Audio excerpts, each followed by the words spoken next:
வணக்கம் மக்களே. தீபாவளினால ஞாபகம் வருது அதிரசம். நெக்ஸ்ட்டு லட்டு தான். ஏன்னா அது ரொம்ப ஈஸியான ரெசிபி. அது இன்னும் ஈஸியாக எப்படி செய்யலாம்னு சொல்லியிருக்கேன். அதுக்கு நீங்கள் வீடியோவை ஸ்கிப் பண்ணாமல் பார்க்கணும். இது கடையில் வாங்குற லட்டு மாதிரிலாம் இருக்காது, நம்ம வீட்டில் செய்கிற லட்டு. வாங்க இப்போ அரைச்சிட்டு எழுத்து கிச்சனுக்குள்ளே போகலாம். இதுக்கு நான் கடலை மாவு எடுத்திருக்கேன். நான் கடையில் தான் வாங்கியிருக்கேன். 1/2 கிலோ பேக்கெட் இது. நான் 1/2 கிலோ எடுத்திருக்கேன் கடலை மாவு. இது நம்ம தெளிச்சிக்கலாம். ஆனால் நான் ஜெலிக்கலை, எனக்கு ரொம்ப கட்டி முட்டியமாக இருந்த மாதிரி தெரியல, அதனால் நான் ஜெலிக்கலை. உங்களுக்கு கொஞ்சம் கட்டியாக இருந்த மாதிரி இருந்துச்சுன்னா நீங்கள் கொஞ்சம் ஜெலிச்சிக்கோங்க. ஒரு பிஞ்சு சோடா மாவு சேர்த்துட்டு நல்லா கலந்துக்கோங்க. கலந்துட்டு நம்ம தண்ணி ஊற்றி இந்த பதத்துக்கு நம்ம கலந்துக்கலாம். இப்போ பார்த்திங்கன்னா எடுத்து ஊற்றும் போது நமக்கு ஊற்றுறது கொஞ்சம் திக்காக இருக்கணும். தோசை மாவு பதத்துக்கும் கொஞ்சம் இதாக இருக்கணும். தோசை மாவு ரொம்ப தண்ணியாக இருக்கும், ஓரளவுக்கு நமக்கு திக்காக இருந்தால் நல்லாயிருக்கும். நான் 1/2 கிலோ எடுத்ததால் நான் சர்க்கரை 3/4 கிலோ எடுத்திருக்கேன். சர்க்கரை நான் அதிகமாக சர்க்கரை போட்டிங்கன்னா பிடிக்கும் அப்படின்னும் போது உங்களுக்கு நீங்கள் ஒரு 1/2 கிலோக்கு 1 கிலோ சர்க்கரை எடுத்துக்கலாம். நான் 3/4 தான் எடுத்திருக்கேன் சர்க்கரை. அதில் நான் ஒரு 1/2 கப் தண்ணி சேர்த்துருக்கேன். சேர்த்துட்டு நல்லா கரையிட்டோம். கரைஞ்சதும் நல்லா கொதிச்சு வருது. கொதிச்சதும் வாசனைக்கு ஏலக்காய் சேர்த்துக்கிறேன். சேர்த்துட்டு இதில் கொஞ்சம் எல்லோ கலருக்கு சேர்த்துக்கிறேன். சேர்த்து நல்லா கொதிக்க விடுங்க. இப்போது இதோட பாகு பதம் என்னமோ ஒரு கம்பி பதம் நான் எடுத்துக்கிறேன். அது ஒரு பக்கமாக இருக்கட்டும். இப்போ நம்ம பொரிச்சு எடுத்துடலாம். எண்ணெய் கொஞ்சம் நல்லா சூடாகிட்டு சிம்மில் வச்சுக்கோங்க. எண்ணெயை போட்டது நல்லா பொரியணும். அதுக்காக இப்போ பார்த்திங்கன்னா இந்த மாதிரி போட்டிங்கன்னா உங்கள்கிட்ட ஜல்லிக்கரண்டி இருந்தால் அதிலே நீங்கள் போட்டு எடுத்துக்கலாம். இதுக்கு தனியாக அந்த லட்டு செய்கிற அந்த கரண்டி தான் தேவைப்படுன்னு கிடையாது, நமக்கு ஜல்லிக்கரண்டிலே போட்டுக்கலாம். இப்போ பார்த்திங்கன்னா நல்லா பொரியுது பாருங்கள். இது ஒரு 2 நிமிஷத்தில் எடுத்துடணும். ரொம்ப விட்டுட்டிங்கன்னா அது பூந்தியாக இருக்காது, காரா பூந்தி ஆகிடும் அது. அதனால் நீங்கள் ஓரளவுக்கு நமக்கே ஒரு இது தெரியும், டக்கு நம்ம எடுத்துடலாம்.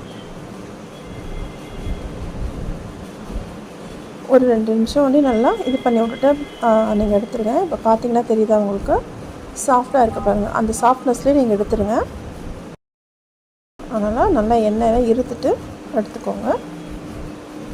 இப்போ நெக்ஸ்ட் டைம் நான் போடும் போதும் நல்லா கழுவிட்டு நீங்கள் போட்டிங்கன்னா தான் அந்த பால்ஸாக நல்லா அழகாக விடும். நீங்கள் அதே இதில் போட்டிங்கன்னா நல்லா வராது. இது ஒரே ஒரு பிரச்சனை தான் இதில். நீங்கள் எத்தனை வாட்டி நீங்கள் போடுறீங்களோ அத்தனை வாட்டிக்கு அந்த கரண்டியை நல்லா கழுவிட்டு நீங்கள் தொடச்சிட்டு போட்டிங்கன்னா நல்லா வரும். இப்போ நான் எல்லாத்தையும் பொரிச்சு எடுத்துட்டேன். இப்போ இந்த சர்க்கரை பாவை கொஞ்சமாக நம்ம சூடு பண்ணிக்கலாம். ஆறிடுச்சுன்னா சூடு பண்ணிவிட்டு நான் எல்லாத்தையும் எடுத்துக்கிறேன். சேர்த்துட்டு நல்லா கலந்துக்கோங்க. உங்களுக்கு இப்போ பார்த்திங்கன்னா உங்களுக்கு தெரியும் கம்மியாக இருக்கிற மாதிரி இருக்குது சர்க்கரை பாகு, இதெல்லாம் இப்படி இருக்குன்னு அப்படிலாம் கிடையாது. நீங்கள் நல்லா கலந்து விட்டுட்டு நீங்கள் பண்ணிங்கன்னா கரெக்டாக இருக்கும். நான் கொஞ்சமாக மிக்சியில் அரைச்சி வச்சுருக்கேன், இதையும் சேர்த்துக்கிறேன். நீங்கள் எல்லாத்தையும் கூட போட்டு நல்லா அரைச்சிக்கலாம்னா ஒரு பல்ஸ் ஒண்டி போட்டு கூட நீங்கள் யூஸ் பண்ணலாம். ஆனால் நான் எல்லாமே அப்படி பண்ணல நான். இப்போ நம்ம என்ன பண்ணலான்னா இதை தம் மாதிரி போட்டு ஒரு 1/2 மணி நேரம் இருக்கட்டும். இப்போ 1/2 மணி நேரம் கழித்து நான் முந்திரி, திராட்சை, கொஞ்சமாக லவங்கம் இதையும் நான் சேர்த்துக்கிறேன். எல்லாம் வறுத்தது சேர்த்துட்டு நல்லா கலந்துக்கோங்க. இப்போ இது சூடாக இல்லை, அதனால் நான் கையில் நல்லா கலந்துக்கிறேன்.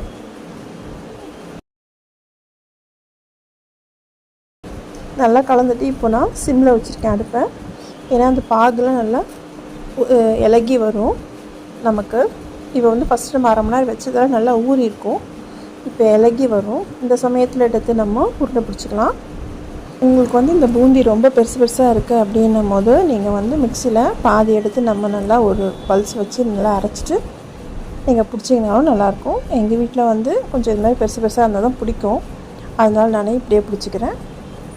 இப்போ ஒன்று நல்லா டைட்டாக பிடிக்கணும். இது கொஞ்சம் கை வலிக்கும் தான், நம்ம டைட்டாக பிடிச்சா தான் அது நல்லாயிருக்கும். இந்த வீடியோ உங்களுக்கு பிடிச்சிருந்தா லைக் பண்ணுங்கள், ஃப்ரெண்ட்ஸ் அண்ட் ஃபேமிலிக்கு ஷேர் பண்ணுங்கள். மறக்காமல் ரெசிபி.To கிச்சனை சப்போர்ட் பண்ணுங்கள். இந்த வீடியோ பார்த்ததுக்கு ரொம்ப நன்றி. நம்ம நெக்ஸ்ட் வீடியோவில் பார்க்கலாம்.